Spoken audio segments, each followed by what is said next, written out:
Hello friends, जेके study point के YouTube channel पर आपका एक बार फिर से स्वागत है। तो आज की इस वीडियो में हम देखने वाले हैं 1975 का आपातकाल। 1975 में आपातकाल कैसे लगा था, आपातकाल के क्या कारण थे, आपातकाल किसने लगाया, उस समय राष्ट्रपति कौन थे। तो ये सब हम पढ़ने वाले हैं इस वीडियो में। और जैसे कि आपको पता ही है कि प्री बोर्ड सर पे आ चुके हैं, इसके कुछ समय बाद ही बोर्ड आ जाएंगे। तो अभी से ही तैयारी करना ज़रूरी है। इसीलिए अगर तैयारी आपको अच्छी से करनी है तो इस वीडियो को ज़रूर देखें, क्योंकि ये बहुत ही सरल नोट्स हैं और ज़्यादातर क्वेश्चन इसी नोट से पूछे जाएंगे। आपातकाल से एक भी क्वेश्चन ऐसा नहीं है जो मैंने इस नोट्स में नहीं लिखा है। स्टार्ट करते हैं। फिर मैंने जो पिछली वीडियो बनाई थी उसमें ये बता चुका था कि आपातकाल कब लगा, आपातकाल कितने प्रकार के होते हैं। आपातकाल 3 प्रकार के होते हैं: राष्ट्रीय आपात, राष्ट्रपति आपात और वित्तीय आपात। राष्ट्रीय आपात आर्टिकल 352 के तहत लगता है और राष्ट्रपति आपात आर्टिकल 356 के तहत लगता है और वित्तीय आपात आर्टिकल 360 के तहत लगता है। तो चलिए अब स्टार्ट करते हैं दूसरा अपना कि हमने क्या पढ़ा था। सबसे पहले फिर हमने पढ़ा था आर्थिक कारक। आपातकाल लगने के आर्थिक कारक क्या थे। आर्थिक कारक में हमने देखा गरीबी हटाओ का नारा कुछ खास नहीं कर पाया। बांग्लादेश संकट 1971 में हुआ था, जिसके कारण भारत की अर्थव्यवस्था पे बोझ पड़ गया था। 80 लाख लोग भारत भाग के आए थे। फिर उसके बाद छात्र आंदोलन, नक्सलवादी आंदोलन, रेल हड़ताल, न्यायपालिका से संघर्ष, ये हमने पिछली वीडियो में कर लिया है। इसीलिए ज़्यादा लंबी वीडियो ना बने तो मैं ये बाद में समझाऊंगा, या जिसने मेरी वो वीडियो नहीं देखी है तो वो पहले उस वीडियो को देख ले। आपातकाल की घोषणा 12 जून 1975 में क्या हुआ था। इलाहाबाद हाई कोर्ट के न्यायाधीश जगमोहन लाल सिन्हा ने फैसला लिया कि इंदिरा गांधी का जो चुनाव था वो चुनाव अवैध है। इंदिरा गांधी का लोकसभा चुनाव अवैध है।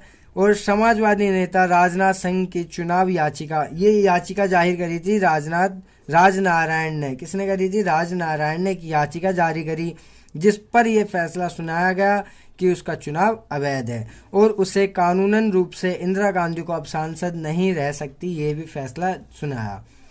ये बात अब 24 जून 1975 में सुप्रीम कोर्ट पे गई और सुप्रीम कोर्ट ने फैसला सुनाया कि इंदिरा गांधी सांसद तो बनी रहेगी, परंतु वे लोकसभा की कार्यवाही में भाग नहीं लेगी।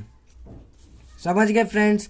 अब संकट था, इंदिरा गांधी के सर पे एक संकट था। जेपी नारायण दिन के समय 25 जून 1975 में रामलीला मैदान में प्रदर्शन कर रहे थे और मांग कर रहे थे कि इंदिरा गांधी इस्तीफा दे दे। तो जेपी नारायण ने यह मांग करी और साथ में ही राष्ट्रव्यापी सत्याग्रह की घोषणा कर दी। उनका सपोर्ट कर रहे थे छात्र, जो कि गुजरात और बिहार से थे। राष्ट्रव्यापी सत्याग्रह की घोषणा कर दी। उसके बाद उन्होंने सेना और पुलिस को भी भड़काना चालू कर दिया कि सरकार के आदेशों को ना माने। यही कारण बताकर सरकार ने फैसला लिया कि 25 जून 1975 की रात में, यहाँ प्रधानमंत्री गलत लिखा है, यहाँ होगा राष्ट्रपति। राष्ट्रपति उस समय फखरुद्दीन अली अहमद थे। कौन थे? फखरुद्दीन अली अहमद। रातों रात इंदिरा गांधी इनके घर गई और इस्तीफे की मांग करी, और इस्तीफे की मांग नहीं करी, इसने आपातकाल की सिफारिश कर दी कि आपातकाल लगाया जाए। और प्रधानमंत्री ने घोषणा कर दी अगले दिन कि देश में गड़बड़ी के तहत, आंतरिक गड़बड़ी के तहत मैं अनुच्छेद 352 के तहत आपातकाल लगाती हूँ। उसी दिन क्या कर दी उसने? घोषणा कि मैं अनुच्छेद 352 के तहत आपातकाल लगाती हूँ। फिर अगले दिन मंत्रिपरिषद को बुलाया, उन्हें यह सूचना दी गई कि मैंने देश में आपातकाल लगा दिया है। सारी शक्ति इंदिरा गांधी के हाथों में चली गई। अब इंदिरा गांधी प्रधानमंत्री के पद पर बनी रहेगी, इस्तीफा वो नहीं दे सकती। इसके बाद क्या हुआ? आपातकाल के क्या क्या परिणाम निकले? आपातकाल का पहला परिणाम यह निकला कि हड़ताल रुक गए। जितने भी हड़ताल हो रहे थे, आंदोलन हो रहे थे, उन सभी को रोक दिया गया। दूसरा क्या हुआ? विपक्षी नेताओं को जबरदस्ती जेल में बंद कर दिया गया, जैसे कि जेपी नारायण को ही बंद करा था सबसे पहले। प्रेस की आज़ादी पर रोक, प्रेस पर सेंसरशिप लगा दी। क्या लगा दी फ्रेंड्स? प्रेस पर सेंसरशिप लगा दी। और 2 संगठन थे, आरएसएस और जमात इस्लामी, इन संगठनों पर प्रतिबंध लगा दिया गया। मौलिक अधिकारों को निष्प्रभावी कर दिए गए। निवारक नज़रबंदी का अत्यधिक प्रयोग करा। मीसा एक कानून लाई थी, उसका प्रयोग करने लग गए। इंडियन एक्सप्रेस और स्टेटमैन पर प्रतिबंध लगा दिए, ये प्रेस पर सेंसरशिप लगाई। सेमिनार और मेन स्ट्रीम जैसी पत्रिकाओं पर प्रतिबंध लगा दिए। आपातकाल का विरोध करा था शिवराम कारंत। किसने करा था? शिवराम कारंत। फणीश्वर नाथ रेणु, इन्होंने अपनी पदवी लौटा दी थी। आपातकाल जब हुआ था उसके बाद संविधान में एक संशोधन किया गया 1976 में, जिसे 42वां संविधान संशोधन कहते हैं। 1976 में हुआ था। इसमें राष्ट्रपति हो या उपराष्ट्रपति हो या प्रधानमंत्री हो, उनके चुनावों को अदालत में चुनौती नहीं दी जाएगी, ये कहा गया था। विधायिका का कार्यकाल 5 से 6 वर्ष कर दिया गया। ये 1976 में हुआ था। कई नए प्रावधान आए, इसको ही मिनी संविधान कहा गया। क्या कहा गया फ्रेंड्स? इसको मिनी संविधान कहा गया। आपातकाल के दौरान क्या क्या कार्य किए गए, ये भी बहुत इंपॉर्टेंट टॉपिक है। क्या क्या कार्य करे गए? सबसे पहले इंदिरा गांधी ने 20 सूत्री कार्यक्रम करा। क्या कार्य करा? 20 सूत्री कार्यक्रम करा। 20 सूत्री कार्यक्रम में उन्होंने भूमि सुधार किए, खेतीहर पारिश्रमिक विचार, इन पे बंधु मजदूरी, इन सभी को खत्म करा और विरोधियों को निवारक नज़रबंदी के तहत बंदी बना लिया गया। अखबारों के दफ्तर की बिजली काट दी गई और झुग्गी झोपड़ी को हटा करके जबरन नसबंदी कराई गई।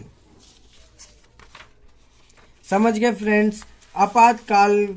आपातकाल के फिर बाद क्या हुआ? आपातकाल के बाद की राजनीति। 1977 में जनता पार्टी जीत गई। उसने आपातकाल के ज़ाती बताई कि ऐसे ऐसे आपातकाल में हुआ, इसीलिए वो विजयी रही। जनता पार्टी ने सरकार बनाई और बाबू जगजीवन राम, ये इन्होंने कांग्रेस फॉर डेमोक्रेसी बनाई थी, जो कि आगे चलकर जनता पार्टी में मिल गई। जनता पार्टी आपातकाल की ज़ाती बताकर विजयी रही। लोकतंत्र बचाओ के नारे दिए और सारे विपक्ष एक हो गए। लोकसभा चुनाव हुए 1977 में। चुनाव 77 के मार्च में हुए। सभी नेता रिहा हो गए थे। कांग्रेस चुनाव हार गई, 154 सीटें महज मिली। जनता पार्टी को 330 सीट मिली। अकेले मोरारजी देसाई की सरकार को 295 सीटें मिली। कांग्रेस राजस्थान में एक ही सीट हासिल कर पाई। जनता पार्टी की सरकार में पहला नेता बना मोरारजी देसाई। कौन बने? मोरारजी देसाई। दूसरे जो साथ में थे चौधरी चरण सिंह, जगजीवन राम, आगे चल के मिल गए थे ना बाबू जगजीवन राम। मोरारजी देसाई प्रधानमंत्री बने। जनता पार्टी के पास अभी की कोई दिशा निर्देश नहीं था, उनका अभाव था। कुछ समय बाद पार्टी बिखर गई। अब पार्टी उनकी बिखर गई। मोरारजी देसाई 18 महीने तक रहे, फिर उनके बाद चौधरी चरण सिंह 4 महीने तक रहे। ऐसे ही ये डवाडोल होते रहे। लेकिन उन्होंने एक काम जरूर किया, उन्होंने एक आयोग बना दिया, शाह जांच आयोग। कौन सा आयोग बनाया? शाह आयोग। जेसी शाह सुप्रीम कोर्ट के वो थे मुख्य न्यायाधीश, उनकी अध्यक्षता में उन्होंने एक शाह आयोग बनाया जनता पार्टी ने। उनका कार्य था कि आपातकाल की जांच करें। आपातकाल की जांच जब करी तो उन्हें क्या क्या प्रमाण मिले? पहला प्रमाण मिला कि आपातकाल की घोषणा का निर्णय केवल प्रधानमंत्री का था, मंत्रिपरिषद को तो बताया ही नहीं था, अगले दिन पता चली थी। समाचार पत्रों की बिजली जो काटी थी वो उचित नहीं थी, अनुचित थी। विपक्षी नेताओं को गिरफ्तार करा, ये गैर कानूनी था, कानूनी नहीं था। मीसा का दुरुपयोग किया गया। कुछ लोग अधिकारी पद पे नहीं थे, फिर भी वो सरकारी कामकाज में हिस्सा ले रहे थे। ये सब देखते हुए हमें पता चला कि आपातकाल में क्या क्या हुआ। तो फ्रेंड्स, आज की वीडियो बस इतना ही। अगली वीडियो में हम जल्द ही लाने वाले हैं और अगली वीडियो में होगा क्षेत्रीय आकांक्षाएं, जो कि बहुत ही इंटरेस्टिंग टॉपिक है। तो फ्रेंड्स, अच्छे से पढ़िए और पेपर दीजिए, नाम रोशन करें अपना और अपने परिवार का।